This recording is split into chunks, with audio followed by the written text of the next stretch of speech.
আমরা বেরিয়ে যাচ্ছি ড্যামের উপর থেকে।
এই যে আমরা দেখতে যাচ্ছি কি বলতো, এই যে গুহা।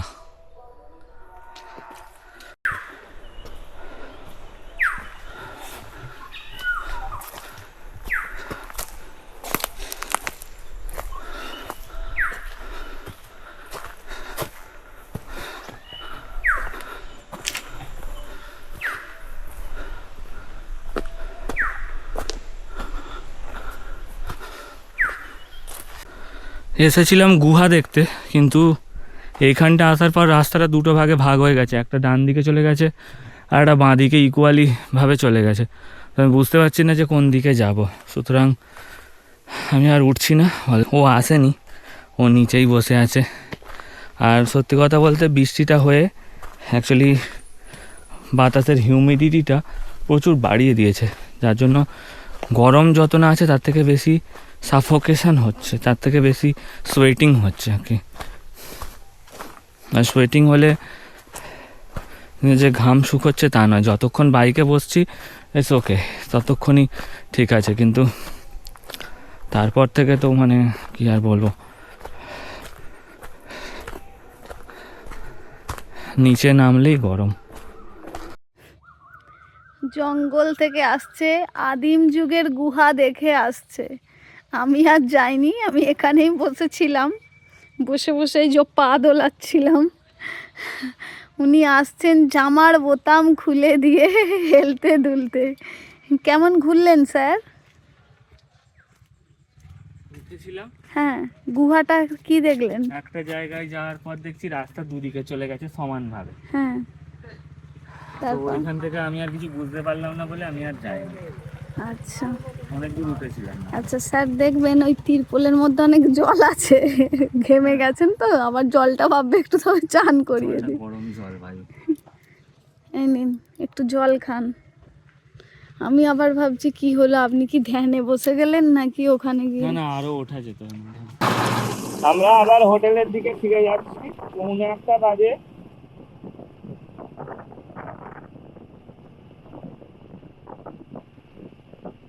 আর চারিদিকে ঠিক এরকম সৌন্দর্য। আমরা ঘুরে এসে স্নান করে নিয়েছি দুজনে, এবার একটু লাঞ্চের জন্য যাচ্ছি। লাঞ্চটা ভাবলাম আর রুমে বসে করব না, ওখানে গিয়ে খাবো। আর বাইরেটা এতটাই মানে রুম থেকে বেরোতে বাইরের আলোটা এতটা চোখে লাগছে যে চশমাটা না পড়লে আমি তাকাতে পারছিলাম না। ব্রাইট আছে বাইরে।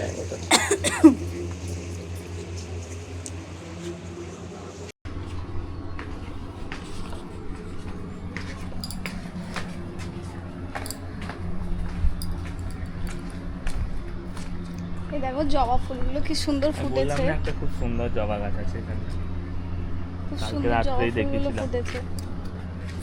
কালকে রাত্রেই দেখেছিলাম।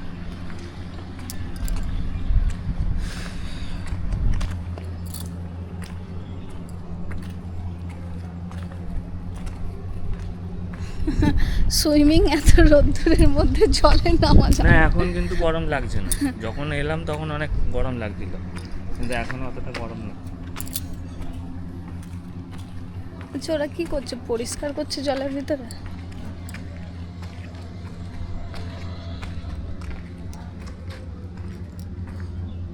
কচা আটকে ছিল নাকি?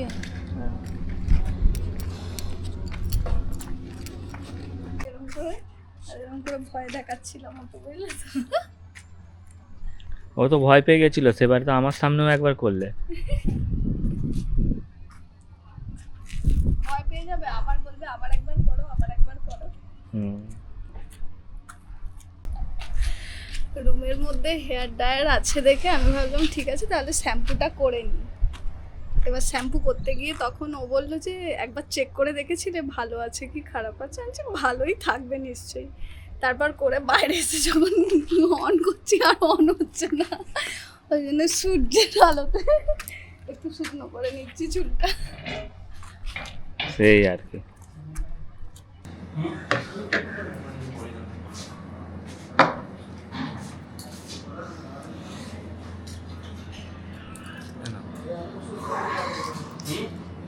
আমরা এখানে হচ্ছে লাঞ্চের জন্য বসে গেছি। ওপরটা ঠিক এইভাবে ডেকোরেশন করা আছে।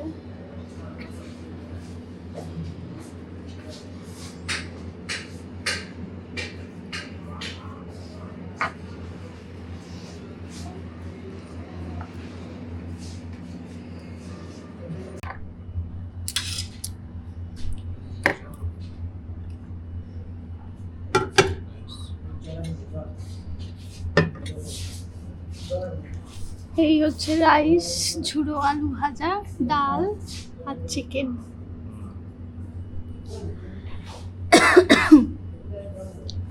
কোল্ড ড্রিঙ্কস অফার করছো? এখন আমি খেতে পারবো না বলে আমার গলাটা বসে আছে। মানে এত সামনে দেখে আর তুমি তো পছন্দ করো, সেই জন্যই তো অর্ডার করতে। তো ওটাই তো, ঘুরতে আসার আগেই তোমাকে আমি বলছিলাম ঘুরতে যাব আর আমি কোল্ড ড্রিঙ্কস খেতে পারবো না, এটা আমার আফসোস হচ্ছে। চলো। বাবাইকে কেউ গিফট করেছিল মাজাটা, আমি এসে লুকিয়ে লুকিয়ে খেয়ে নিলাম। তাও আবার কি, গলায় ঠান্ডা লেগে আছে তা সত্ত্বেও। ঠিক আছে চলো আমরা লাঞ্চ করে নিই।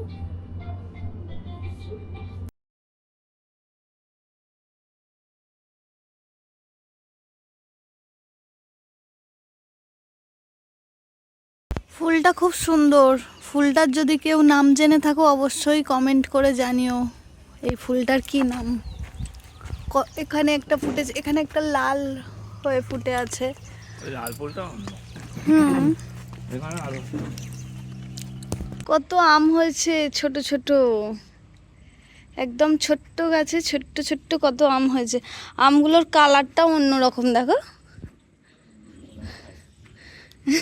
গোলাপ খাস। আম দেখতে হ্যাঁ। খুব সুন্দর হয়, তবে এরকম নয়, ছোটবেলায় সবসময় থাকে গোলাপ গাছ। দুপুরের পর থেকে এবার দুপুরে একটু চুপচাপ শুয়ে শুয়ে ঘুমাচ্ছিলাম, তারপর এই বেরোলাম। এখন কটা বাজে গো? দেখা হয়নি, 5টা বেজে গেছে। 5টার কাজ, 5টা বেজে গেছে। বাইরেটা আবার এই মেঘলা ওয়েদার হয়ে আছে। 5:15। 5:15 বেজে গেছে, মেঘলা হয়ে আছে, আকাশ ডাকছে, আওয়াজ পাচ্ছি। অন্য কোথাও বৃষ্টি হচ্ছে, ওইদিকে ওই যে কালো হয়ে আছে বেশি।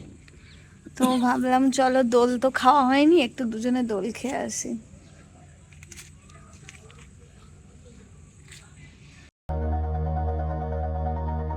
All this time, I've been holding on so tight, 'cause all that I do was easy to use. So নামো। call my time, but you weren't real.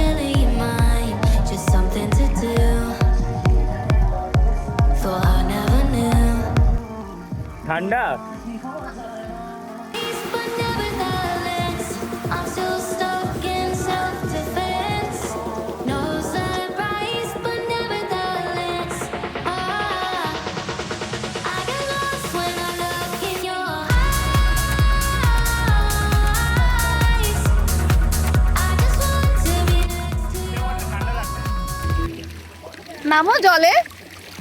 রাত্রির 8টার সময় আমরা দুজনে জলে।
আমরা রাত্রিরে ডিনার বলে দিয়েছিলাম, মটন কষা আর বাটার তান্দুরি রুটি। একটু চিনে নিয়েছি অলরেডি। ও অলরেডি খেতে শুরু করে দিয়েছে। মর্নিং গাইস, শুধু এখানে সকালটা দেখো, এত মন জুড়ানো স্নিগ্ধ শীতল মর্নিং, অনেকদিন পর হয়তো দেখছি। খুব সুন্দর,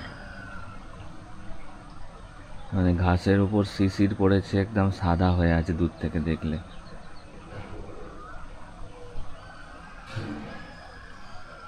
এই বিল্ডিংটা একটু ব্লক করছে পাহাড়টা নাহলে পিছনটা দেখা যেত। খুব সুন্দর লাগছে। আমরা রেডি হয়ে গেছি, বেরিয়ে পড়বো। 6টার সময় বলেছিলাম, কিন্তু 7টা বেজেই গেল।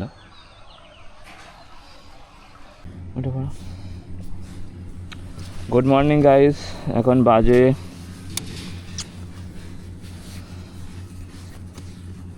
6টা পৌনে 7টা, এখনো 7টা বাজেনি। তাহলে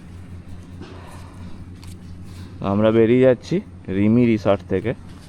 জায়গাটা বেশ ভালো লাগলো, দুদিনের জন্য এসেছিলাম। আজকে বুধবার, বুধবার বেরিয়ে যাচ্ছি। বাড়ি থেকে বেশি ডিস্টেন্স না, এই 220-25 কিলোমিটারের মধ্যেই এটা আছে, মুকুটমণিপুর ঢোকার আগেটা করে।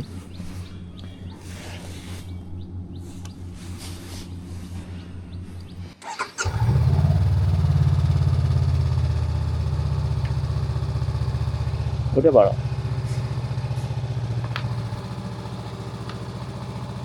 আচ্ছা,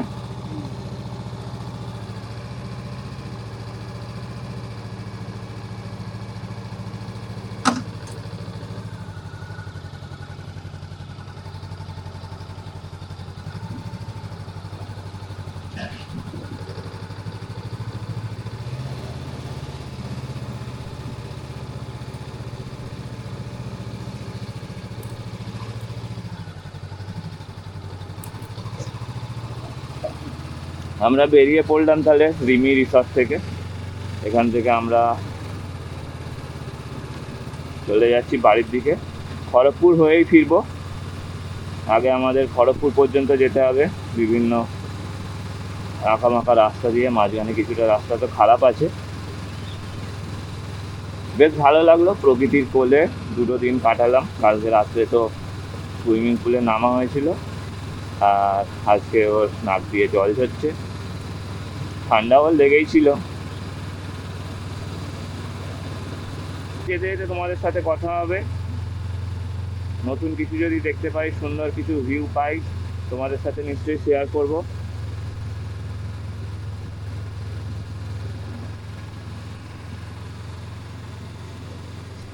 আর রাস্তায় কোথাও একটা পাম্প দেখলে আমাকে পাম্প ভরে নিতে হবে পেট্রোল।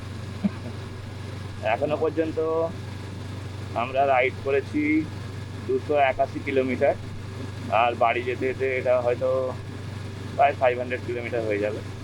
আর মাইলেজ দিয়েছে 3.1 লিটার পার 100 কিলোমিটার। তো বুঝতেই পারছি যথেষ্ট ভালো দিয়েছে। এই যে দোবেশ ভাইরা রাস্তার মধ্যিখানে ঘোরাঘুরি করছে আননেসেসারিলি।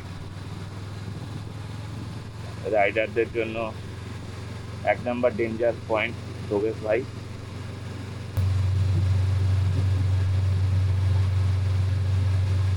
সত্যি এখানকার পরিবেশ এত মনোরম, কিন্তু শহরের মানুষের নিশ্চয়ই এখানে ভালো লাগবে, কিন্তু আমার বক্তব্য একটাই, প্রত্যেকবার এরকম জায়গায় এলে বলি যে এখানে কিন্তু সুযোগ সুবিধা খুবই লিমিটেড। মানে একটা এতটা এলাম, এখনো পর্যন্ত একটা চিকেনেরও শপ নেই, একটা মুদিখানা দোকান নেই। এইখানে যে রাস্তাটা দেখছো এটা সোজা চলে গেলে বিষ্ণুপুরের ওদিক দিয়ে চলে যাব।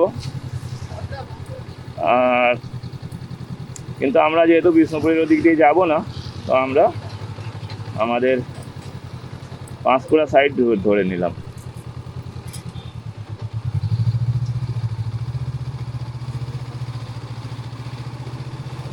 চারিদিকে পলাশ ফুল তো এখন বসন্তের মতো তো নেই, তবে এখনো তাও এই রাস্তাটার দুদিকে অনেকটাই মানে পলাশ ফুল ফুটে আছে, খুব একটা কম না, কিছুটা ছাড়া ছাড়াই ফুটে আছে। কিন্তু বসন্তে যখন আসে তখন আরও মানে কি বলবো, আগুন আরও বেশি স্প্রেড হয়ে থাকে। মানে বসন্তের ফুলের কথাই বলছি, পলাশ ফুলের কথা।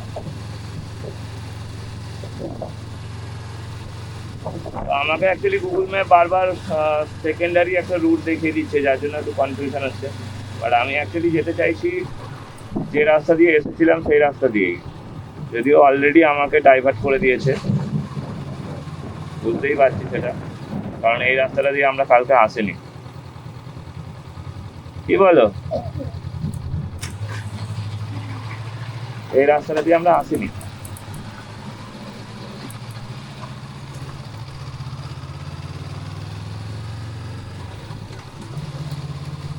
ঠিক আছে, চলো যাওয়া যাক, রাস্তা ভালোই আছে।